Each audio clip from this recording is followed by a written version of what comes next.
وکی نے علی بن مبارک سے بیان کیا، ان سے یحییٰ بن ابی کثیر نے، ان سے ابو سلمہ نے، ان سے جابر بن عبداللہ انصاری رضی اللہ عنہ نے کہ حضرت عمر رضی اللہ تعالی عنہ غزوہ خندق کے دن کفار کو برا بھلا کہتے ہوئے آئے اور عرض کرنے لگے کہ یا رسول اللہ صلی اللہ علیہ وسلم، سورج ڈوبنے ہی کو ہے اور میں نے تو اب تک عصر کی نماز نہیں پڑھی۔ اس پر حضور صلی اللہ علیہ وسلم نے فرمایا کہ باخدا میں نے بھی ابھی تک نہیں پڑھی۔ انہوں نے بیان کیا، پھر آپ بطحان کی طرف گئے جو مدینہ میں ایک میدان تھا۔ وضو کر کے آپ نے وہاں سورج غروب ہونے کے بعد عصر کی نماز پڑھی، پھر اس کے بعد نماز مغرب پڑھی۔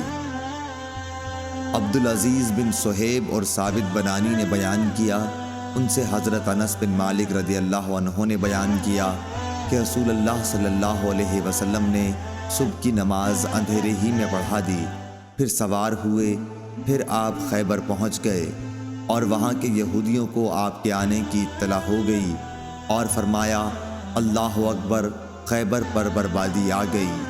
ہم تو جب کسی قوم کے آنگن میں اتر جائیں تو ڈرائے ہوئے لوگوں کی صبح منحوس ہوگی۔ اس وقت خیبر کے یہودی گلیوں میں یہ کہتے ہوئے بھاگ رہے تھے کہ محمد صلی اللہ علیہ وسلم لشکر سمیت آ گئے۔ راوی نے کہا کہ روایت میں لفظ خمیس لشکر کے معنی میں ہے۔ آخر رسول اللہ صلی اللہ علیہ وسلم کو فتح ہوئی، لڑنے والے جوان قتل کر دیے گئے، عورتیں اور بچے قید ہوئے۔ اتفاق سے صفیہ واہیہ کلبی کے حصے میں آئیں، پھر رسول اللہ صلی اللہ علیہ وسلم کو ملی اور آپ نے ان سے نکاح کیا اور آزادی ان کا مہر قرار پایا۔ عبدالعزیز نے ثابت سے پوچھا، ابو محمد، کیا تم نے انس رضی اللہ عنہ سے دریافت کیا تھا کہ حضرت صفیہ کا مہر آپ نے مقرر کیا تھا؟ انہوں نے جواب دیا کہ خود انہی کو ان کے مہر میں دے دیا تھا۔ کہا کہ ابو محمد اس پر مسکرا دیے۔ جریر نے بیان کیا، ان سے منصور نے، ان سے شعبی نے، ان سے براء بن عازب رضی اللہ عنہ نے، آپ نے کہا کہ نبی کریم صلی اللہ علیہ وسلم نے عید الاضحیٰ کی نماز کے بعد خطبہ دیتے ہوئے فرمایا کہ جس شخص نے ہماری نماز کی سی نماز پڑھی اور ہماری قربانی کی طرح قربانی کی، اس کی قربانی صحیح ہوئی، لیکن جو شخص نماز سے پہلے قربانی کرے وہ نماز سے پہلے ہی گوشت کھاتا ہے مگر وہ قربانی نہیں۔ براء کے ماموں ابو بردہ بن نیار یہ سن کر بولے کہ یا رسول اللہ، میں نے اپنی بکری کی قربانی نماز سے پہلے کر دی۔ میں نے سوچا کہ یہ کھانے پینے کا دن ہے، میری بکری اگر گھر کا پہلا ذبیحہ بنے تو بہت اچھا ہو۔ اس خیال سے میں نے بکری ذبح کر دی اور نماز سے پہلے ہی اس کا گوشت بھی کھا لیا۔ اس پر آپ نے فرمایا کہ پھر تمہاری بکری گوشت کی بکری ہوئی۔ ابو بردہ بن نیار نے عرض کیا کہ میرے پاس 1 سال کی پٹھیا ہے اور وہ مجھے گوشت کی 2 بکریوں سے بھی عزیز ہے، کیا اس سے میری قربانی ہو جائے گی؟ آپ صلی اللہ علیہ وسلم نے فرمایا کہ ہاں، لیکن تمہارے بعد کسی کی قربانی اس عمر کے بچے سے کافی نہ ہوگی۔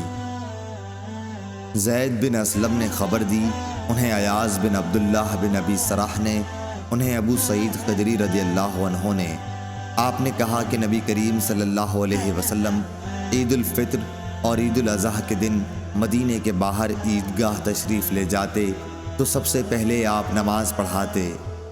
نماز سے فارغ ہو کر آپ صلی اللہ علیہ وسلم لوگوں کے سامنے کھڑے ہوتے، تمام لوگ اپنی صفوں میں بیٹھے رہتے۔ آپ صلی اللہ علیہ وسلم انہیں واعظ و نصیحت فرماتے، اچھی باتوں کا حکم دیتے۔ اگر جہاد کے لیے کہیں لشکر بھیجنے کا ارادہ ہوتا تو اس کو الگ کرتے، کسی اور بات کا حکم دینا ہوتا تو وہ حکم دیتے، اس کے بعد شہر کو واپس تشریف لاتے۔ ابو سعید خدری رضی اللہ عنہ نے بیان کیا کہ لوگ برابر اسی سنت پر قائم رہے، لیکن معاویہ کے زمانے میں مروان جو مدینے کا حاکم تھا، پھر میں اس کے ساتھ عید الفطر یا عید الاضحیٰ کی نماز کے لیے نکلا۔ ہم جب عیدگاہ پہنچے تو وہاں میں نے کثیر بن سلت کا بنا ہوا ایک ممبر دیکھا۔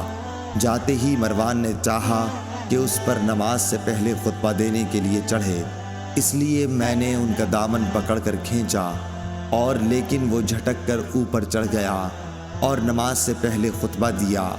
میں نے اس سے کہا کہ واللہ تم نے نبی کریم صلی اللہ علیہ وسلم کی سنت کو بدل دیا۔ مروان نے کہا کہ اے ابو سعید، اب وہ زمانہ گزر گیا جس کو تم جانتے ہو۔